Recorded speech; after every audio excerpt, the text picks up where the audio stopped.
Hello' student, education for you YouTube চেনেলটোলৈ সকলোকে স্বাগতম জনাইছোঁ। আজি আমি ভিডিঅ'টোত সপ্তমমান শ্ৰেণীৰ গণিত বিষয়ৰ এক্সাৰচাইজ 1.1ৰ কেইটামান কুৱেশ্যন আলোচনা কৰিম। আমি ইয়াৰ আগৰ ভিডিঅ'টোত অলৰেডি 1ৰ পৰা 5লৈকে চলিউশ্যন কৰিছোঁ। ভিডিঅ' ডিছক্ৰিপশ্যনত লিংক দিয়া আছে, তোমালোকে চাই ল'বা। এতিয়া কুৱেশ্যন নম্বৰ 6ত write a pair of integers whose sum is -3। এজোৰ অখণ্ড সংখ্যা লিখিব লাগে যাৰ যোগফল -3। 2 নম্বৰ দিয়া আছে হুজ ডিফাৰেঞ্চ ইজ -5, যাৰ বিয়োগফল -5। 3 নম্বৰ দিয়া আছে হুজ ছাম ইজ 0, যাৰ যোগফল 0। 4 নম্বৰ দিয়া আছে হুজ ডিফাৰেঞ্চ ইজ 2, যাৰ বিয়োগফল 2। এতিয়া আমি প্ৰথম কুৱেশ্যনটো আমি সমাধান কৰিম। কুৱেশ্যন নম্বৰ 1, 6ৰ 1 দিয়া আছে হুজ ছাম ইজ -3, যাৰ যোগফল -3।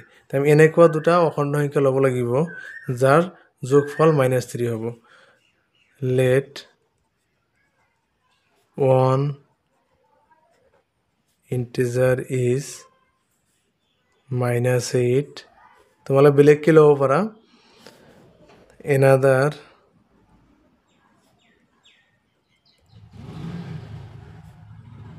integer is 5।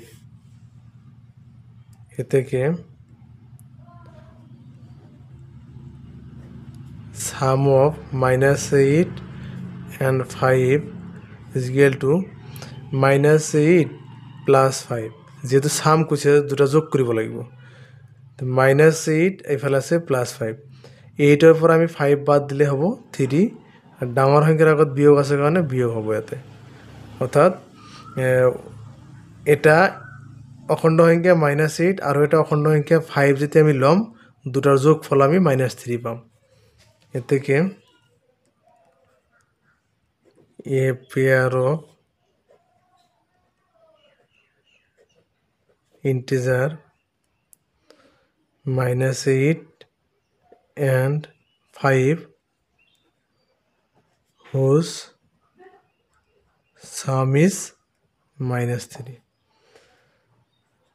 এজোৰ অখণ্ড সংখ্যা -8 আৰু 5, যাৰ যোগফল -3। 2 নম্বৰ হুজ ডিফাৰেঞ্চ ইজ -5, যাৰ বিয়োগফল -5। তো ইয়াতো আমি দুটা সংখ্যা ল'ব লাগিব, দুটা অখণ্ড সংখ্যা ল'ব লাগিব। লেট 1 নাম্বাৰ ইজ -10, another তো নাম্বাৰ নিলিখে তুমি ইন্টিজাৰ লিখিবা। Integer another integer is -5। এটা আমি -10 লৈছোঁ আৰু এটা -5 লৈছোঁ। দুটাৰ ডিফাৰেঞ্চ চাব লাগিব আমাৰ। 10 আৰু 5 ডিফাৰেঞ্চ ইয়াতে আমাৰ কিমান হৈ আছে? 10ৰ পৰা 5 গ'লে 5। আমাৰ উলিয়াব দিছে -5, গতিকে আমি দুয়োটাই আমি ঋণাত্মক ল'ব লাগিব। তো তুমি 10 নহ'লে তুমি 11 ল'ব পাৰা। 11 ল'লে ইয়াতে এক বেছি ল'ব লাগিব।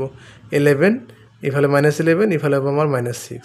তেনেকৈ যদি 10 নল'লে তুমি -9 ল'ব পাৰা। 9 ইফালে ল'লে ইফালে -4 হ'ব। মুঠতে ইয়াত যিটো সংখ্যা ল'ম তাতকৈ আমাৰ 5 ডিফাৰেঞ্চ থকা আৰু এটা সংখ্যা ল'ব লাগিব, দুটাই ঋণাত্মক হ'ব লাগিব। তেতিয়াহে আমাৰ এই ডিফাৰেঞ্চটো -5ত ওলাব। দুটাই আমাৰ নেগেটিভ ইণ্টিজাৰ ল'ব লাগিব। এ থেকে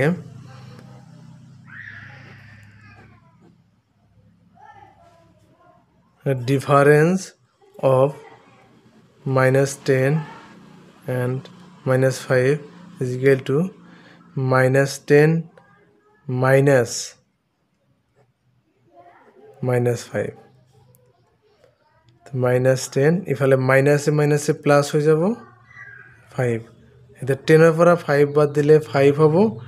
10ৰ আগত মাইনাছ আছে কাৰণে ইয়াত মাইনাছ হ'ব, যিহেতু ডাঙৰ সংখ্যা 10, গতিকে -5 হ'ব। গতিকে এটা ইণ্টিজাৰ -10 আৰু এটা ইণ্টিজাৰ -5 ল'লে ইয়াৰ সমাধান হ'ব, ইয়াৰ ডিফাৰেঞ্চটো হ'ব -5। গতিকে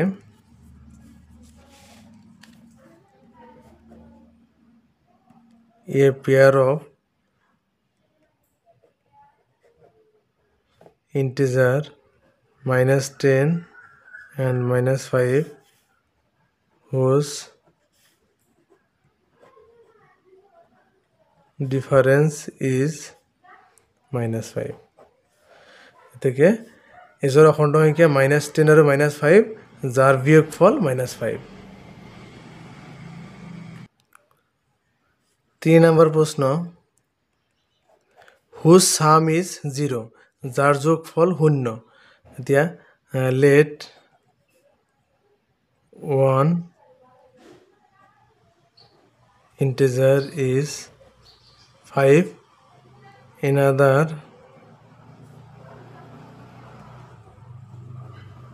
integer is -5. এটা আমাৰ ধনাত্মক সংখ্যা ল'ব লাগিব, এটা আমাৰ ঋণাত্মক সংখ্যা ল'ব লাগিব. তেতিয়া এটাৰ লগত আনটো যোগ কৰিলে যোগফল 0 ওলাব. এতেকে sum of 5 and -5 is equal to 5 plus আৰু দিয়া আছে আমাৰ -5. 5 plus minus -5. 5 ৰ পৰা 5 বাদ গ'লে 0. গতিকে whose sum is 0 ওলাব কেতিয়া যেতিয়া one integer is 5 and the integer is -5 হ'ব. Question number 4 whose difference is 2 যাৰ বিয়োগফল 2. এইটো তোমালোকে ট্ৰাই কৰিবা, এইটো তোমালোকক ট্ৰাই কৰিবলৈ দিয়া হ'ল. Try yourself.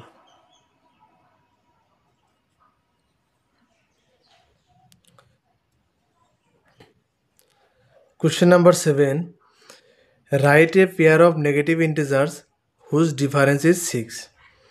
এজোৰ ঋণাত্মক অখণ্ড সংখ্যা লিখা যাৰ বিয়োগফল 6. ইয়াৰ সমাধান হ'ব number 7 let 1 negative integer is -11, another negative integer is -17.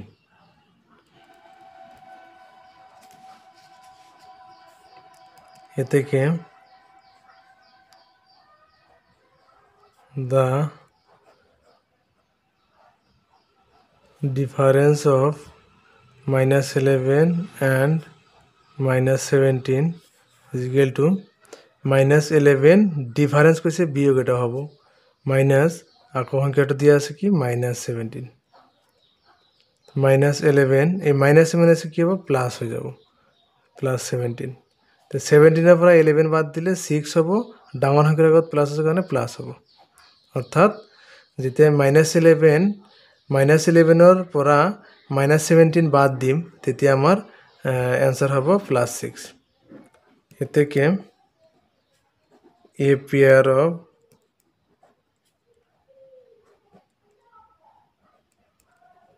negative integer -11 and -17 whose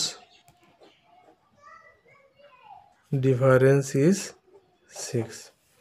এজোৰ ঋণাত্মক অখণ্ড সংখ্যা -11 আৰু -17 যাৰ বিয়োগফল হৈছে 6. নেক্সট প্ৰশ্ন find the integers a and b such that question number 1 a plus b is positive, question number 2 a not equal to b, question number 3 a minus b is equal to 0. তো a আৰু b অখণ্ড সংখ্যা উলিওৱা যাৰ a plus b যোগ কৰিলে ধনাত্মক হ'ব আকৌ a b ৰ সমান নহ'ব আকৌ a minus b কৰিলে 0 হ'ব. তো ইয়াৰ সমাধান আমি চাওঁ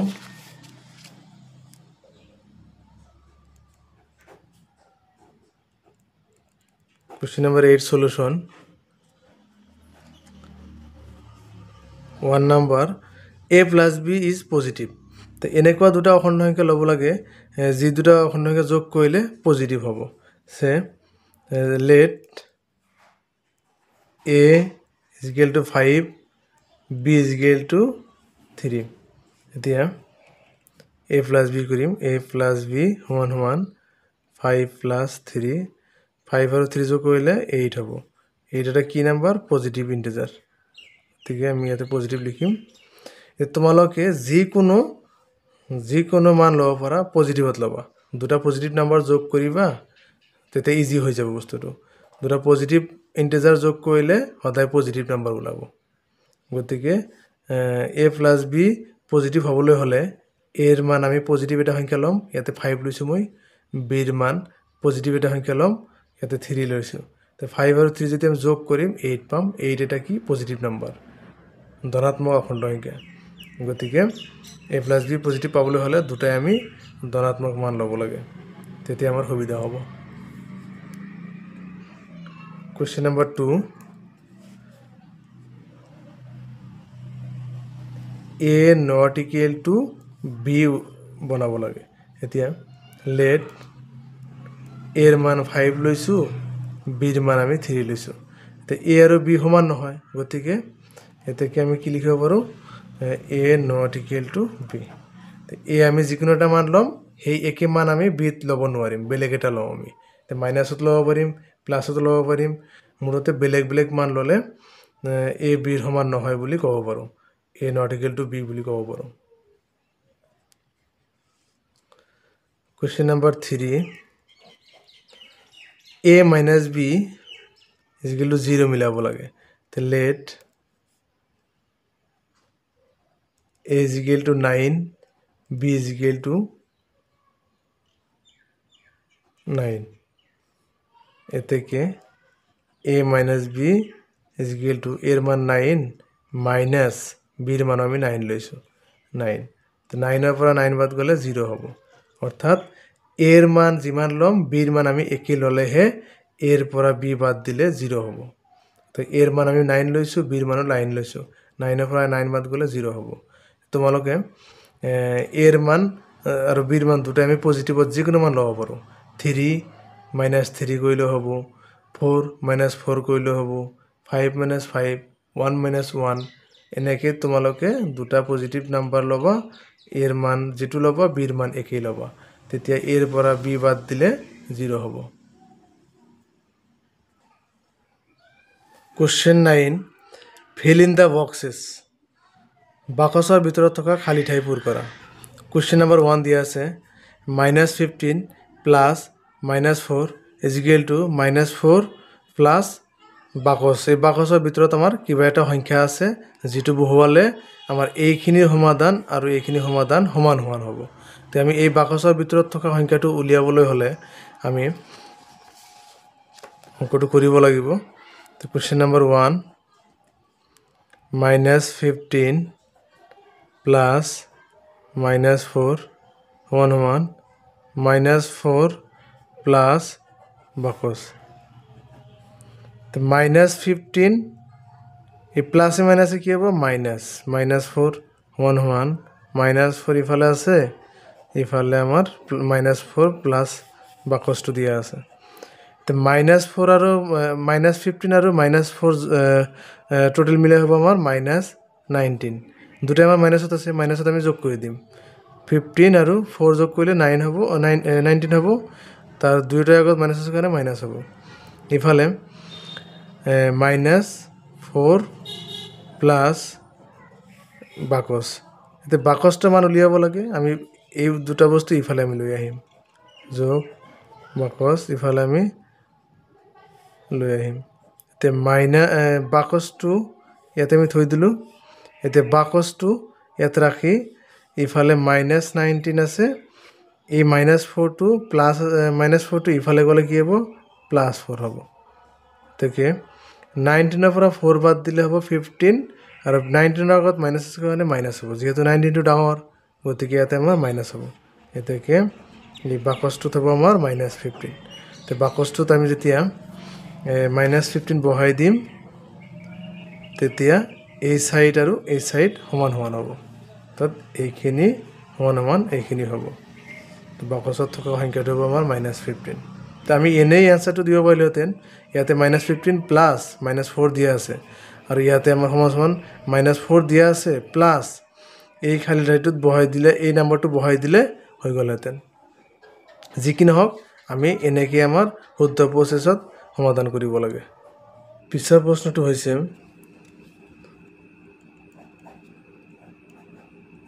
খালি ঘর প্লাস দ্বিতীয় বন্ধনী -7 plus 8 is equal to 5 plus -7 দ্বিতীয় বন্ধনী ক্লোজ প্লাস 8 ইয়াত আমাৰ খালি ঘৰটোত কি হ'ব এটা উলিয়াব লাগে প্লাস আমি বান্ধনীৰ ভিতৰত থকাখিনি আগতে সমাধান কৰিব লাগে তে 7 আৰু 8 ইয়াতে -7 আছে প্লাস 8 আছে প্লাস 8 ৰ পৰা 7 বাদ দিলে আমাৰ কি হ'ব 1 আৰু ডাঙৰ সংখ্যাৰ আগত প্লাস আছে কাৰণে প্লাস হ'ব is equal to ইফালে প্লাস 5 আছে ইফালে -7 আছে প্লাস মাইনাসে মাইনাস 5 -7 প্লাস 8 খালি ঘর প্লাস 1 ইফালে আমার -7 এর পৰা প্লাস 5 বাদ দিলে আমাৰ হ'ব -2 অৰ্থাৎ 7 এৰ পৰা 5 বাদ দিলে 2 হ'ব ডাঙৰ সংখ্যাৰ আগত মাইনাস আছে কাৰণে মাইনাস হ'ব প্লাস 8 খালি ঘৰ আমি ইয়াতে থৈ দিলো ইফালে 8 এৰ পৰা 2 বাদ দিলে 6 হ'ব ডাঙৰ সংখ্যাৰ আগত প্লাস আছে কাৰণে প্লাস হ'ব আৰু এই 1 টো ইফালে গলে কি হ'ব মাইনাস হ'ব অর্থাৎ 6 এর পৰা 1 বাদ দিলে 5 থাকিব খালি ঘৰৰ মানটো হ'ব আমাৰ 5 ইয়াত আমি 5 বহাই দিলে এনসারটো মিলি যাব নেক্সট প্রশ্ন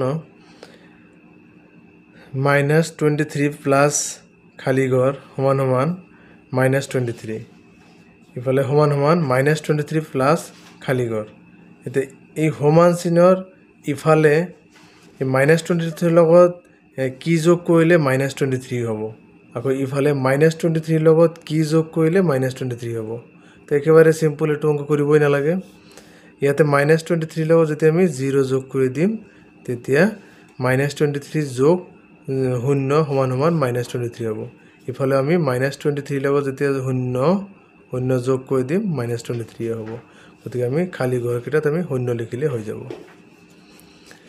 4 নম্বৰ প্ৰশ্ন -19 প্লাস খালি ঘৰ সমান সমান -27 এই 4 নম্বৰটো চাও আমি -19 প্লাস খালি ঘর ইফালে -27 আমি খালি ঘরটো থৈ দিম ইফালে এটো -19 আছিল ইফালে গলে আমাৰ কি হ'ব প্লাস হৈ যাব আৰু এটো -27 তাৰ লগত 19 টো ইফালে আহিলে প্লাস হৈ যাব খালি ঘৰ সমান সমান 27 এৰ পৰা 19 বাদ দিলে আমাৰ হ'ব 8 আৰু ডাঙৰ সংখ্যাৰ আগত মাইনাস আছে কাৰণে মাইনাস হ'ব খালি ঘৰৰ মান হ'ব আমাৰ -8 ইয়াতে আমাৰ -8 বহাই দিলে এনসাৰটো মিলি যাব 5 নম্বৰ x plus 12 সমান সমান 0 then x is equal to খালি ঘর এতে x এর জায়গাত আমি খালি ঘর বহুৱাই খালি ঘৰৰ মান কিমান হ'ব উলিয়াব লাগে তো x এর জায়গাত আমি খালি ঘর দিছো যোগ 12 সমান সমান 0 তো আমি খালি ঘৰটো ইয়াত থৈ দিম খালি ঘৰৰ লগত 12 টো প্লাস আছে ইফালে গলে মাইনাস হ'ব তো সমান সমান 0 -12 তো 0 এর পৰা 12 -12 কৰিলে আমাৰ -12 হ'ব অৰ্থাৎ খালি ঠাইত আমাৰ -12 ইফালে x মান হ'ব আমাৰ -12 তো খালি ঘর মানে যেহেতু আমার খালি ঘর মানে x এর থেকে x is equal to -12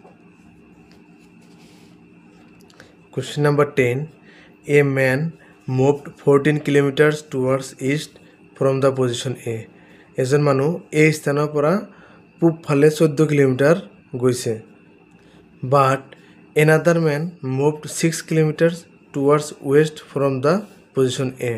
কিন্তু আন এজন মানুহে এই স্থানৰ পৰা 6 কিলোমিটাৰ পশ্চিম ফালে গৈছে. What is the distance between them? তো এই দুইজন মানুহৰ মাজৰ দূৰত্ব কিমান এটা আমাৰ উলিয়াব লাগে. Solution question number 10. তাৰপৰ এই স্থানৰ পৰা ইফালে আমাৰ ইষ্ট ফালে 14 কিলোমিটাৰ গৈছে এজন মানুহে. তো এই স্থানৰ পৰা আকৌ পশ্চিম ফালে আন এজন মানুহে 6 কিলোমিটাৰ আহিছে. এটা আমাৰ ওয়েস্ট পশ্চিম ফাল, এটা আমাৰ পূব ফাল. এতিয়া এৰ পৰা যদি আমাৰ জিৰ' স্থান হয়, জিৰ' স্থানৰ পৰা 14 কিলোমিটাৰলৈকে, 0ৰ পৰা 14 কিলোমিটাৰলৈকে এজন মানুহে গৈছে আৰু এজন মানুহে 0ৰ পৰা ইফালে 6 কিলোমিটাৰলৈকে আহিছে. তো এইজনৰ আৰু এইজনৰ মাজৰ আমাৰ দূৰত্বটো উলিয়াব লাগে. এতেকে দ্য ডিষ্টেন্স বিটুইন দেম অনুমান কি হ'ব? ইফালে আমাৰ এইখিনিৰ পৰা এইখিনি 6 আছে যোগ, আৰু এইখিনিৰ পৰা এইখিনি আমাৰ কিমান আছে? 14 আছে. টোটেল কিলোমিটাৰ হিচাপত দিয়া আছে, গতিকে কিলোমিটাৰ লিখিম. 6 আৰু 14 যোগ লিখিম 20 কিলোমিটাৰ.